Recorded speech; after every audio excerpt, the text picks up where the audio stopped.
नमस्कार. अडीचच्या बातमीपत्रात मी स्नेहा आघारकर आपले स्वागत करते.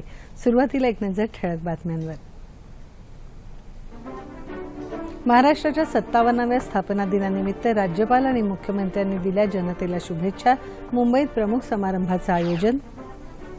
महाराष्ट्राने अनेक क्षेत्रात उल्लेखनीय कामगिरी बजावली असल्याचं राज्यपालांचं मनोगत. नव्या महाराष्ट्राची उभारणी करण्याचे प्रयत्न गतिमान झाले असल्याचा मुख्यमंत्र्यांचा दावा. भारताच्या विकासात महत्त्वाची भूमिका बजावणाऱ्या असंख्य कामगारांच्या दृढनिश्चयाला आणि कठोर प्रयत्नांना सलाम. पंतप्रधानांचं निवेदन. भारत तुर्कस्तानमधील गुंतवणुकीला अधिक चालना मिळणं आवश्यक. उभय राष्ट्रांच्या प्रमुखांनी व्यक्त केलं मत.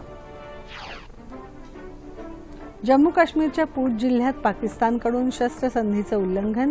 पाकिस्तानच्या गोळीबारात 2 जवानांना वीरमरण. गृहनिर्माण क्षेत्रात पारदर्शकता आणणारा आणि ग्राहकांचं हित जपणारा रेरा कायदा आजपासून लागू. अतिमहत्वाच्या व्यक्तींच्या वाहनांवरील लाल दिवे आजपासून हद्दपार. गोसीखुर्द सिंचन प्रकल्प घोटाळा प्रकरणी 9 अधिकाऱ्यांच्या विरोधात गुन्हा दाखल. आणि महाराष्ट्राच्या अभिजित कटकेवर 9-2 अशी मात करत हरियाणाच्या सुमित कुमारनं पटकावलं हिंद केसरीचं अजिंक्यपद. नमस्कार. महाराष्ट्र दिनाच्या आपल्या सर्वांना शुभेच्छा. महाराष्ट्र राज्याच्या 57व्या स्थापना दिनानिमित्त मुंबईतल्या शिवाजी पार्क इथे भव्य शासकीय समारोह आयोजित करण्यात आला होता. यावेळी राज्यपाल चे विद्यासागर राव यांच्या हस्ते ध्वजारोहण झालं आणि मानवंदना स्वीकारली. यावेळी मुख्यमंत्री देवेंद्र फडणवीस, राज्य मंत्रिमंडळातील वरिष्ठ मंत्री, मुंबईचे महापौर विश्वनाथ महाडेश्वर, मुख्य सचिवांसह वरिष्ठ अधिकारी उपस्थित होते. राज्य सरकारतर्फे राबवण्यात येत असलेल्या जलयुक्त शिवार, पंडित दीनदयाळ उपाध्याय योजनांचा आढावा राज्यपालांनी आपल्या भाषणात घेतला. जलयुक्त शिवार योजनेमार्फत 2.5 लाखांपेक्षा अधिक कामं झाली असून 11,000 गावं दुष्काळमुक्त झाली आहेत. तसंच स्वच्छ भारत अभियानाअंतर्गत राज्यातली 225 शहरं हागणदारी मुक्त झाली असल्याची माहिती देतानाच देशातील सर्वात पसंतीचं ठिकाण म्हणून महाराष्ट्राने आपलं स्थान कायम ठेवलं आहे, असं राज्यपालांनी सांगितलं. संयुक्त महाराष्ट्र राज्याच्या स्थापनेसाठी बलिदान देणाऱ्या हुतात्म्यांना मुख्यमंत्री देवेंद्र फडणवीस यांनी पुष्पचक्र अर्पण करून श्रद्धांजली वाहिली. मुंबईत महापौर निवासस्थानातही महाराष्ट्र दिन साजरा करण्यात आला. यावेळी राज्यपाल चे विद्यासागर राव, महापौर विश्वनाथ महाडेश्वर यांच्यासह इतर मान्यवर उपस्थित होते. नव्या महाराष्ट्राची उभारणी करण्याचे प्रयत्न गतिमान झाले असून सरकार राबवत असलेल्या जनहिताच्या विविध कार्यक्रमांचे सुयोग्य परिणाम दिसू लागले आहेत. शेती आणि ग्रामविकासाला अग्रक्रम असून त्यासाठी सरकार करत असलेल्या प्रयत्नांना सर्व समाज घटकांनी साथ द्यावी असं आवाहन करून मुख्यमंत्री देवेंद्र फडणवीस यांनी राज्यातल्या जनतेला महाराष्ट्र दिनाच्या शुभेच्छा दिल्या आहेत.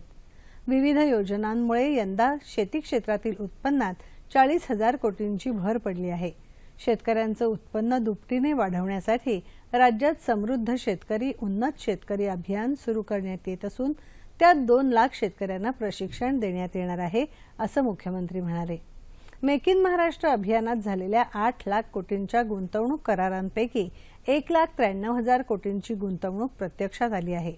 कौशल्य विकासासाठी सुरू असलेल्या कार्यक्रमाअंतर्गत सुमारे 45 करार झाले आहेत, असं ते म्हणाले. सामाजिक न्यायाची संकल्पना खऱ्या अर्थाने सरकारकडून प्रत्यक्षात आणि परिपूर्णरित्या साकारली आहे. अरबी समुद्रातील शिवस्मारकाचं पंतप्रधानांच्या हस्ते जलपूजन होऊन कामाला गती देण्यात आली आहे. इंदू मिल इथल्या भारतरत्न डॉ. बाबासाहेब आंबेडकर यांच्या जागतिक दर्जाच्या स्मारकासाठीही जमिनीचं नुकतंच हस्तांतरण झालं आहे. विमुक्त जाती आणि भटक्या जमाती, विशेष मागास प्रवर्ग आणि इतर मागास वर्ग यांच्या विकासासाठी स्वतंत्र मंत्रालयाची स्थापना करून त्यासाठी 2350 कोटी रुपयांची भरीव तरतूद करण्यात आली आहे, असं मुख्यमंत्र्यांनी आपल्या संदेशात म्हटलं आहे. महाराष्ट्र राज्य स्थापनेच्या 57व्या वर्धापन दिनानिमित्त विधान भवन परिसरात विधानसभेचे अध्यक्ष हरिभाऊ बागडे, विधान परिषदेचे सभापती रामराजे नाईक निंबाळकर, विधान परिषदेचे उपसभापती माणिकराव ठाकरे यांच्या प्रमुख उपस्थितीत ध्वजारोहणाचा कार्यक्रम झाला. नवी दिल्लीतल्या महाराष्ट्र सदन इथे महाराष्ट्र दिन उत्साहात साजरा करण्यात आला। निवासी आयुक्त तथा राजशिष्टाचार आयुक्त लोकेश चंद्र यांच्या हस्ते महाराष्ट्र सदन इथे ध्वजारोहण करण्यात आलं। दिल्ली स्थित महाराष्ट्र शासनाच्या विविध कार्यालयातील अधिकारी, कर्मचारी आणि दिल्लीत विविध क्षेत्रात कार्यरत मान्यवर यावेळी मोठ्या संख्येने उपस्थित होते। मुंबई उपनगरातही महाराष्ट्र दिनानिमित्त ध्वजारोहणाचा मुख्य समारंभ जिल्हाधिकारी कार्यालयात राज्याचे शालेय शिक्षण मंत्री विनोद तावडे यांच्या उपस्थितीत झाला। कार्यक्रमाला उपनगर जिल्ह्यातले लोकप्रतिनिधी, स्वातंत्र्य सैनिक उपस्थित होते। मुंबईत दादर इथल्या टिळक भवनात काँग्रेस पक्षाचे प्रदेशाध्यक्ष अशोक चव्हाण यांच्या हस्ते ध्वजारोहण करण्यात आलं। यावेळी आमदार भाई जगताप, कृपाशंकर सिंग यांच्यासह काँग्रेसचे कार्यकर्ते उपस्थित होते। यावेळी काँग्रेस सेवा दलातर्फे मानवंदना देण्यात आली। नागपूरमधल्या कस्तुरचंद इथे महाराष्ट्र दिनाचा सोहळा पार पडला। पालकमंत्री चंद्रशेखर बावनकुळे यांनी ध्वजारोहण केलं। सशस्त्र पोलीस दलाच्या पथसंचलनाची मानवंदना स्वीकारल्यानंतर जनतेला उद्देशून त्यांनी भाषण केलं। नंदुरबार इथे जिल्ह्याचे पालकमंत्री जयकुमार रावल यांनी ध्वजारोहण केलं। पोलीस तसंच विविध चित्ररथांच्या संचलनाची रावल यांनी पाहणी केली आणि मानवंदना स्वीकारली। राज्यात सर्वात जास्त ध्वजदिन निधी संकलन केल्याबद्दल जिल्हाधिकारी मल्लीनाथ कलशेट्टी यांच्यासह पोलीस, महसूल तसंच इतर विभागात विशेष कामगिरी करणाऱ्या अधिकारी आणि कर्मचाऱ्यांचा रावल यांनी सत्कार केला। छत्रपती शिवाजी महाराजांचा महाराष्ट्र अखंड राहिला पाहिजे, कुणीही महाराष्ट्र राज्याच्या विभागणीची भाषा करू नये असं प्रतिपादन औरंगाबादचे पालकमंत्री रामदास कदम यांनी केलं। महाराष्ट्र दिनानिमित्ताने देवगिरी मैदानावर आयोजित ध्वजारोहण समारंभ प्रसंगी ते बोलत होते। लातूर जिल्हा क्रीडा संकुल मैदानावर जिल्ह्याचे पालकमंत्री तसंच राज्याचे कामगार मंत्री संभाजी पाटील निलंगेकर यांच्या हस्ते ध्वजारोहण झालं। ध्वजवंदनानंतर पालकमंत्र्यांच्या हस्ते महसूल, पोलीस विभागातील कर्मचारी अधिकाऱ्यांना पुरस्कार देण्यात आले। याचवेळी जिल्हास्तरीय संत गाडगेबाबा ग्रामस्वच्छता अभियानातील पहिल्या 3 गावांना पालकमंत्र्यांच्या हस्ते पुरस्कार देण्यात आले। यावेळी विविध 17 विभागांच्या वतीने चित्ररथ तयार करण्यात आले होते। कळंबोली इथे महिला आणि बालविकास राज्यमंत्री विद्या ठाकूर, जालन्यात पाणी पुरवठा आणि स्वच्छता मंत्री बबनराव लोणीकर, अहमदनगरमध्ये पालकमंत्री प्राध्यापक राम शिंदे, हिंगोली इथे पालकमंत्री दिलीप कांबळे यांनी नवी मुंबईत कोकण भवन इथे विभागीय महसूल आयुक्त प्रभाकर देशमुख यांच्या हस्ते ध्वजारोहण झालं।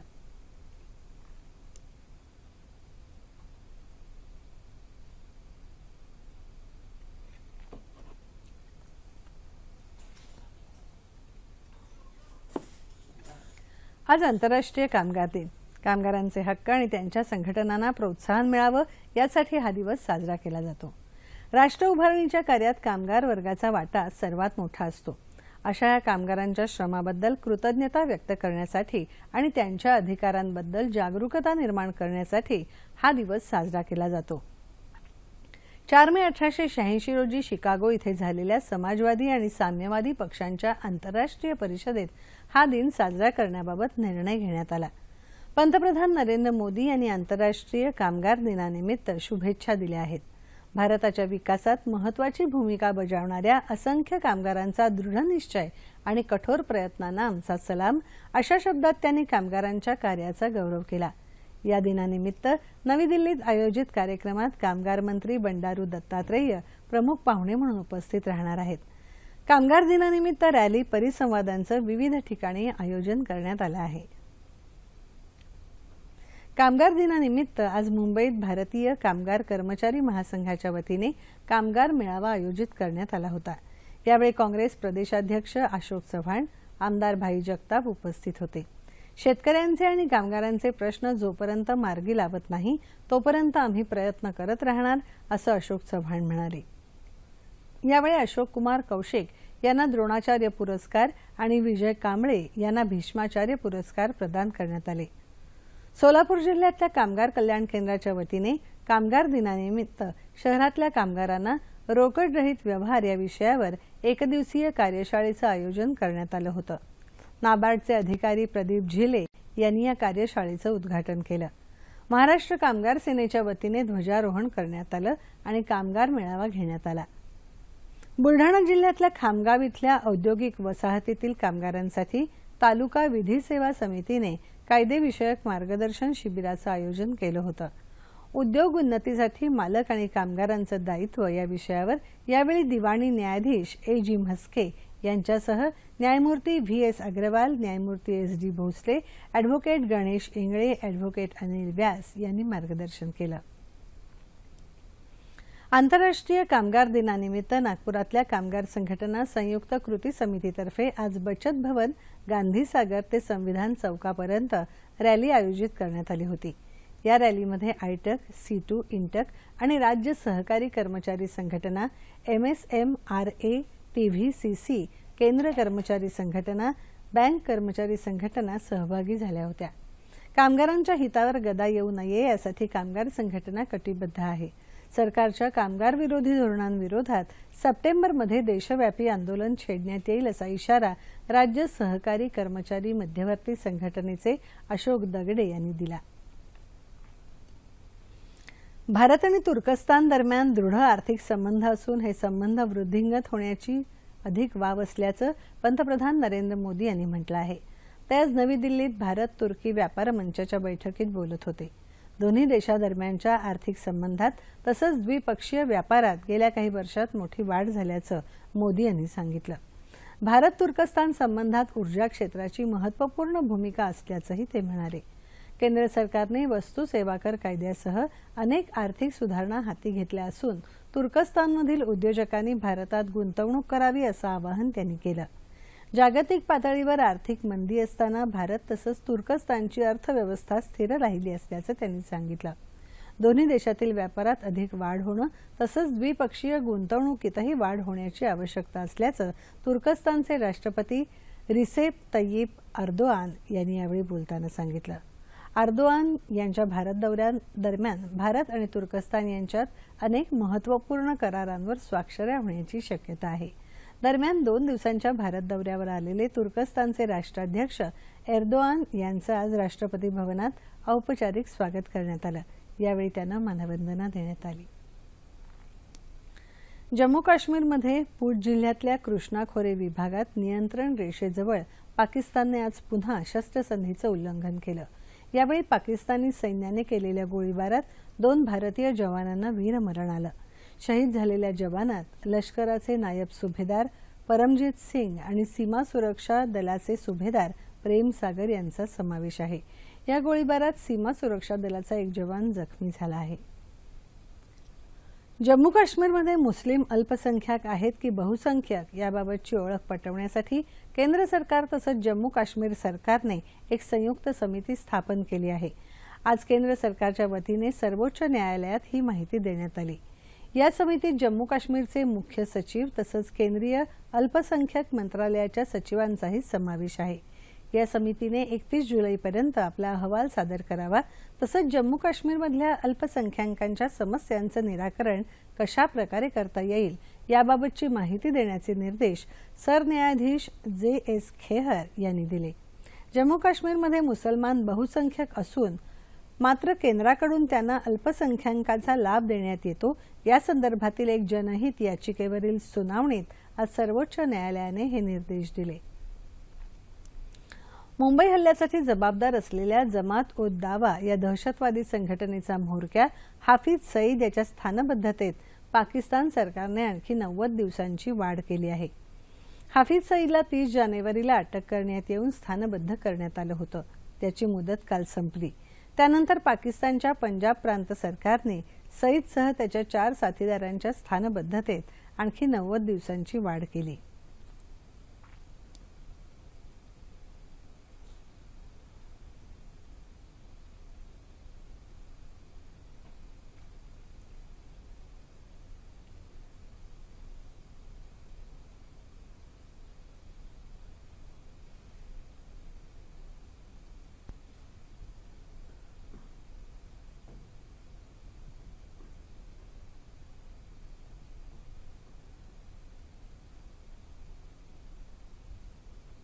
जम्मू काश्मीरमधील परिस्थिती तसंच काही दिवसांपूर्वी सुकमा इथे झालेल्या नक्षलवादी हल्ल्याच्या पार्श्वभूमीवर जम्मू काश्मीर तसंच नक्षलग्रस्त राज्यांच्या सुरक्षेचा आढावा घेण्यासाठी नवी दिल्लीत आज उच्चस्तरीय बैठक झाली। केंद्रीय गृहमंत्री राजनाथ सिंग यांच्या अध्यक्षतेखाली झालेल्या या आढावा बैठकीत गुप्तचर विभाग आणि रॉचे प्रमुख तसंच गृह सचिव आणि केंद्रीय राखीव सुरक्षा दलाचे महासंचालक उपस्थित होते। घर ही प्रत्येक माणसाची महत्त्वाची गरज, पण घर खरेदी करताना अनेकदा सर्वसामान्य माणसाला फसवणूक सहन करावी लागते। म्हणूनच गृहनिर्माण क्षेत्रात पारदर्शकता आणणारा आणि ग्राहकांचं हित जपणारा रिअल इस्टेट रेग्युलेशन ऍक्ट अर्थात रेरा आजपासून देशभरात लागू होणार आहे। महाराष्ट्रासह 13 राज्य आणि सर्व केंद्रशासित प्रदेशांनी त्याला मान्यता दिली आहे। या कायद्यामुळे बांधकाम क्षेत्रात फार मोठे बदल होतील अशी अपेक्षा आहे। जवळपास 9 वर्षांच्या प्रतीक्षेनंतर हा कायदा अस्तित्वात येत असून ही नव्या युगाची सुरुवात आहे असं केंद्रीय शहर विकास आणि गृहनिर्माण मंत्री व्यंकय्या नायडू यांनी म्हटलं आहे। या कायद्याविषयी सामान्य नागरिकांनी आपल्या प्रतिक्रिया व्यक्त केल्या।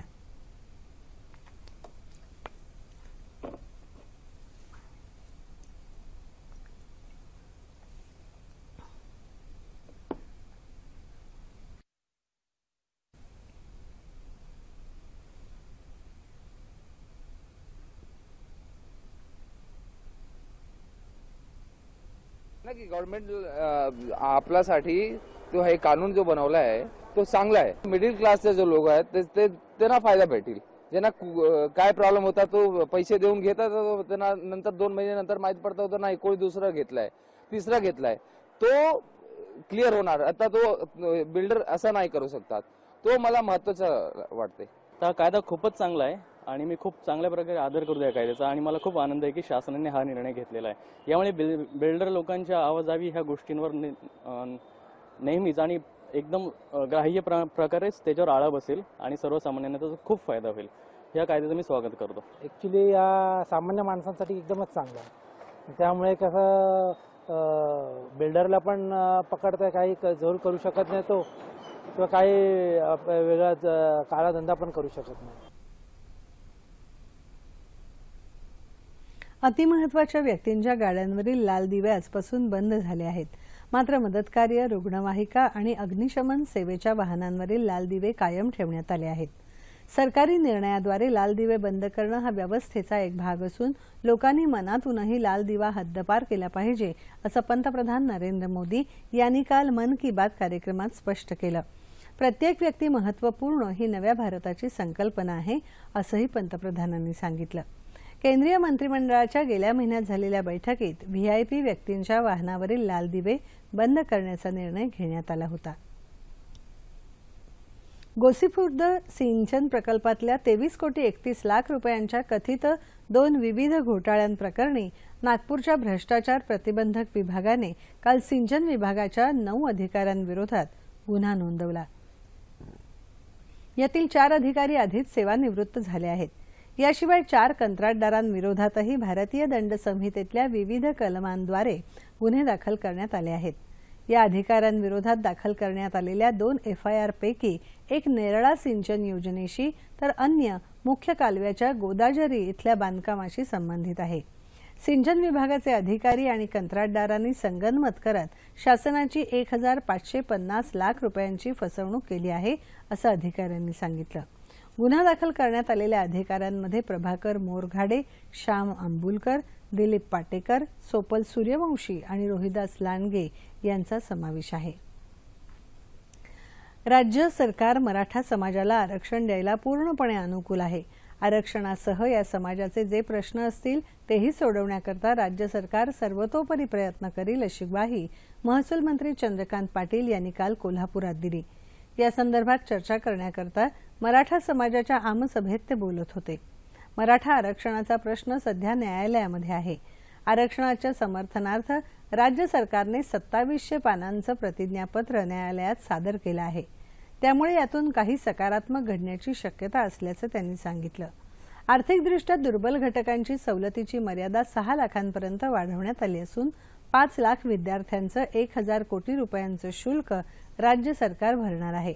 तसंच राज्यात प्रत्येक जिल्ह्यात मराठा मुलामुलींसाठी वेगळी वसतिगृह उभारण्यात येणार असल्याचंही महसूल मंत्र्यांनी स्पष्ट केलं।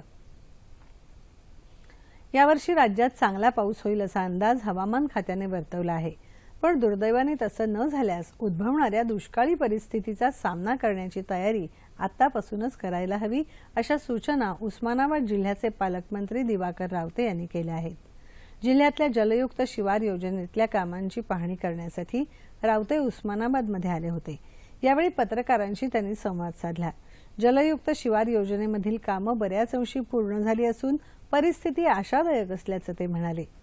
विंधन विहिरींच्या पुनर्भरणाचा भर देणं, मागेल त्याला शेततळी देणं यासारखी कामं अग्रक्रमाने करण्याच्या सूचना त्यांनी अधिकाऱ्यांना दिल्या. यंदाच्या खरीपात पीक पेरा कसा करावा याबद्दल शेतकऱ्यांना मार्गदर्शन करण्यात येईल, असं ते म्हणाले. साहित्यिक श्रीपाद जोशी यांच्या प्रकाशित कवितांच्या मतितार्थ आणि इत्यादी या काव्यसंग्रहाचं प्रकाशन काल नागपुरात झालं. प्रगतिशील लेखक संघ आणि विदर्भ साहित्य परिषदेच्या संयुक्त विद्यमाने आयोजित या कार्यक्रमाच्या अध्यक्षस्थानी डॉक्टर श्रीपाल सबनीस तर प्रमुख पाहुणे म्हणून डॉक्टर अजय देशपांडे आणि डॉक्टर किशोर सानप होते. आमच्या नवोदित कवींनी सामाजिक न्यायाकडे डोळसपणे बघण्याची गरज असून लेखकांनी सामाजिक राजकीय पातळीवर भूमिका घेण्याची गरज असल्याचं मत श्रीपाद जोशी यांनी यावेळी व्यक्त केलं. महाराष्ट्र अंधश्रद्धा निर्मूलन समितीतर्फे आज कामगार दिनानिमित्त कळंबोली इथल्या ग.दी. तटकरे उच्च माध्यमिक विद्यालयात अंधश्रद्धा निर्मूलन संवाद शिबिर आयोजित करण्यात आलं होतं. कळंबोली हा परिसर माथाडी कामगार आणि मध्यमवर्गीय कामगारांचा भाग आहे. त्यामुळे आर्थिक व कोणतेही संकट आल्यावर बुवाबाजी किंवा जादूटोण्याकडे त्यांचा कटाक्ष असतो. त्या दृष्टीने कामगार वर्गाला जागरूक करण्यासाठी या शिबिराचं आयोजन करण्यात आलं होतं. यावेळी रिंगण नाट्य पथकाच्या कलाकारांनी अंधश्रद्धा निर्मूलन पथनाट्य सादर केलं.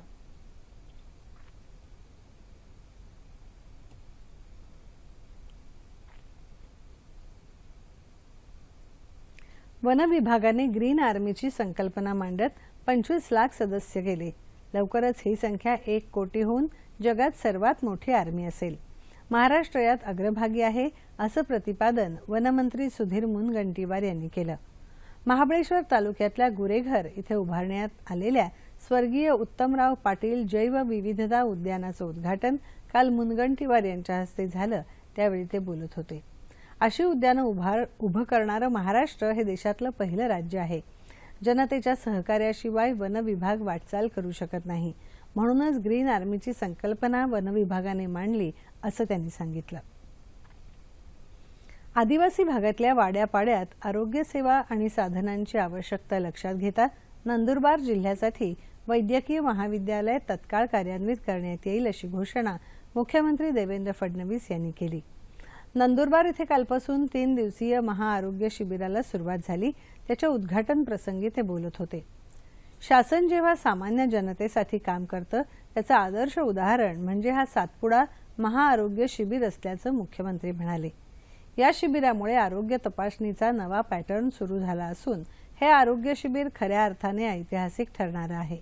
या शिबिरात नोंदणी झालेल्या प्रत्येक रुग्णाला गरजेनुसार मोफत उपचार आणि शस्त्रक्रियेचा लाभ दिला जाईल. आवश्यकता भासल्यास शस्त्रक्रियेसाठी रुग्णांना मुंबईत नेण्यात येईल, असंही फडणवीस म्हणाले.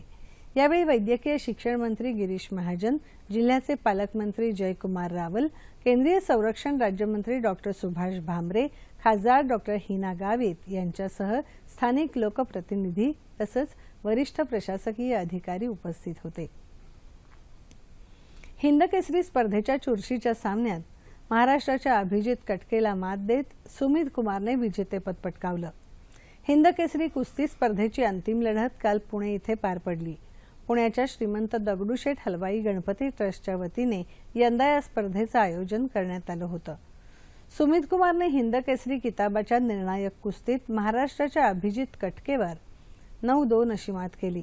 या स्पर्धेच्या उपांत्य फेरीतही सुमितने अभिजितला हरवलं होतं. मात्र त्या पराभवाने खचून न जाता अभिजितने परतीच्या लढतीत आक्रमक खेळ केला आणि किशन कुमारला 8-3 असं हरवून अंतिम फेरी गाठली होती. अंतिम सामन्यात सुमितने त्याच्यावर पुन्हा वर्चस्व गाजवलं. हवामान. येत्या 24 तासात दक्षिण मध्य महाराष्ट्र, मराठवाडा आणि विदर्भात तुरळक ठिकाणी पाऊस पडण्याची शक्यता असून राज्यातल्या उर्वरित भागात हवामान कोरडं राहील, असा अंदाज हवामानशास्त्र विभागाने वर्तवला आहे. ठळक बातम्या पुन्हा एकदा. महाराष्ट्राच्या 57व्या स्थापना दिनानिमित्त राज्यपाल आणि मुख्यमंत्र्यांनी दिल्या जनतेला शुभेच्छा. मुंबईत प्रमुख समारंभाचं आयोजन. महाराष्ट्राने अनेक क्षेत्रात उल्लेखनीय कामगिरी बजावली असल्याचं राज्यपालांचं मनोगत. नव्या महाराष्ट्राची उभारणी करण्याचे प्रयत्न गतिमान झाले असल्याचा मुख्यमंत्र्यांचा दावा. भारताच्या विकासात महत्त्वाची भूमिका बजावणाऱ्या असंख्य कामगारांच्या दृढ निश्चयाला आणि कठोर प्रयत्नांना सलाम. पंतप्रधानांचे निवेदन. भारत तुर्कस्तानमधील गुंतवणुकीला अधिक चालना मिळणं आवश्यक. उभय राष्ट्रांच्या प्रमुखांनी व्यक्त केलं मत. जम्मू काश्मीरच्या पूंछ जिल्ह्यात पाकिस्तानकडून शस्त्रसंधीचं उल्लंघन. पाकिस्तानच्या गोळीबारात 2 जवानांना वीरमरण. गृहनिर्माण क्षेत्रात पारदर्शकता आणणारा आणि ग्राहकांचं हित जपणारा रेरा कायदा आजपासून लागू. अतिमहत्वाच्या व्यक्तींच्या वाहनांवरील लाल दिवे आजपासून हद्दपार.